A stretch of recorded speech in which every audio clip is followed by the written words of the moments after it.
What's up, you guys? We have a quick one for you today. I want to jump right into it. First off, actually, let me just mention, if you guys are new here, welcome to my channel. Here, we talk about getting more into alignment and just really tapping into your divine energy and how beautiful that actually is. So, if that is your style, then subscribe and hit the little bell. That way you don't miss out on any new videos that are going to be posted on my channel.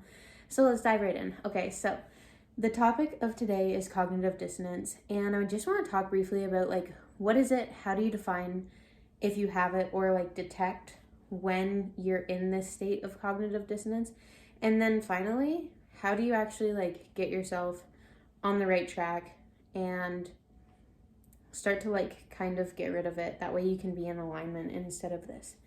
So cognitive dissonance, it is essentially when you are aiming towards something and you're willingly taking back steps.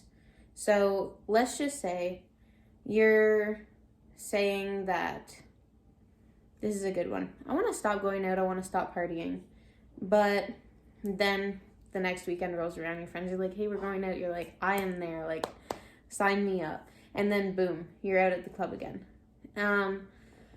Also, cognitive dissonance in this respect, it kind of can be brought to another level, because really if you have, and if you believe, chances are if you're on my channel, you believe like I do, and you believe that you have a purpose and you have a mission here. And so going out and being self-serving at the clubs where there's just incredibly negative energy, it's not serving or helping anyone.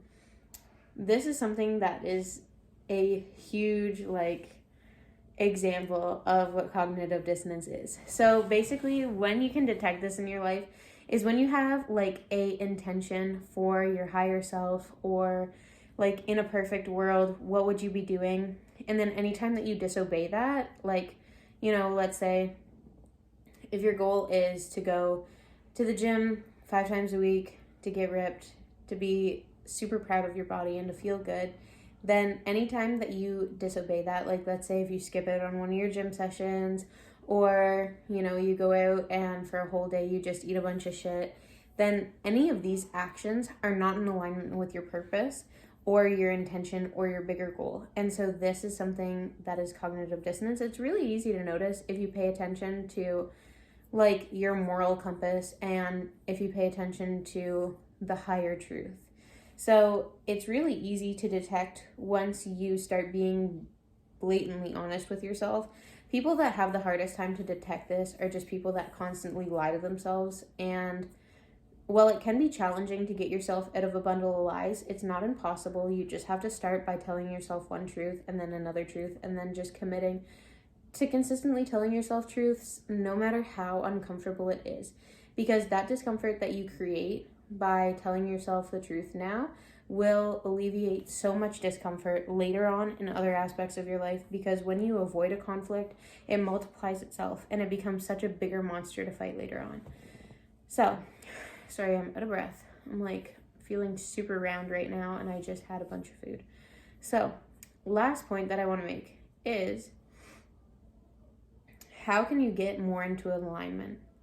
So the first aspect of getting more into alignment when it comes to realizing that you are doing this and you do have cognitive dissonance in your life is exactly what I said before. It's just starting to tell yourself the truth and actually realizing in what areas you're lying to yourself. Because once you're able to establish what it is, basically when you don't know what you don't know, it's something that's subconsciously happening. So you have your conscience, and that's things that you're aware of, but then you have under your awareness things that are happening, and then when you put the spotlight or you put attention on it, then it becomes something that you're conscious of. So a lot of 80% actually of your healing is done once you bring your attention to realizing that you're being that way. Now, of course, you can't just bring your attention to realizing that you're a raging alcoholic and do nothing about it. That's never going to help you move forward. But 80% is bringing your attention and intention to improve whatever cognitive dissonance that you're running into, whatever situation is coming up for you. So once you do that, then you just have to pay attention to the way that you feel. Because ultimately, when you know that you're not doing something that is within your highest and best, or that would be in alignment with your higher self, or where you're going with your goals and your life and your purpose and your mission, and then you know that you're taking back steps, boom, right there you have an awareness. And then over time, it's going to become something that you have an awareness, like a little bit after it's done, or like once it's done you have an awareness, but then after a while you're going to start to realize that even before you take the action, you have an awareness. And then like, I was actually thinking about this the other day. So if you make a decision on something that feels good now but feels bad later, then it's like a first degree awareness.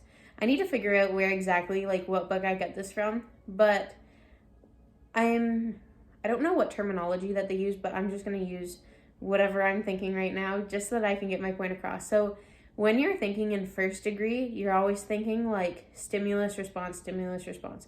So you're thinking like, I want pleasure, and then you go seek pleasure. But then in the second degree, after it unfolds a little bit, then it's actually bad for you. And then some things you have like all the way to the third degree. So when you want to be thinking and you want to avoid cognitive dissonance as much as possible, you want to be thinking in only second and third degrees. Like if, let's say, I can't think of an example right now, but let's just say if you go out and then you get shit-faced drunk, first degree is that it feels good while you're at the club or whatever, and then second degree is that you feel like shit the next morning. And then a first and second degree. Imagine something, maybe you can come up with something. Imagine something that when you do it, it feels good. Later it feels good, but in the long run, you wouldn't feel good about it. That's a hard one. I guess that would just be out of alignment a little bit for your consciousness. Yeah, because the more aware that you are, the more that you're going to realize. So yeah, scratch that little bit that I was talking about. But basically, if you have like a first and second degree that both feel good and are in alignment, and then the third degree is not, it's just because you haven't reached a level of awareness to understand that eventually over time it's not going to pay off. So basically, like, your first degree is in the action or doing the act of whatever. Your second degree is immediately after, and then your third degree is if you kept on doing that long term. So eventually I feel like a lot of people on their path to enlightenment, they get to a point where they actually just have like a first and second degree, and then they understand, I guess it would be a first and third. But anyways, you guys are going to figure this out. That was kind of just a side tangent that I went on. But it is really good to look at things and assess them that way. Like, how is it going to affect you in the long run? But when you do that and you have that type of mentality towards everything that you're doing and how it's going to affect you in the long run, then you're actually able to avoid cognitive dissonance. And it just aligns you with so much more peace and so much more freedom. Like, so many people think that they're after XYZ, like whatever your goal is, right? So for me, I wanted to have a better body, and then I wanted to have more money, and then after I had a better body and more money, I wanted a nice relationship, and then when I had a nice relationship, I wanted more money again.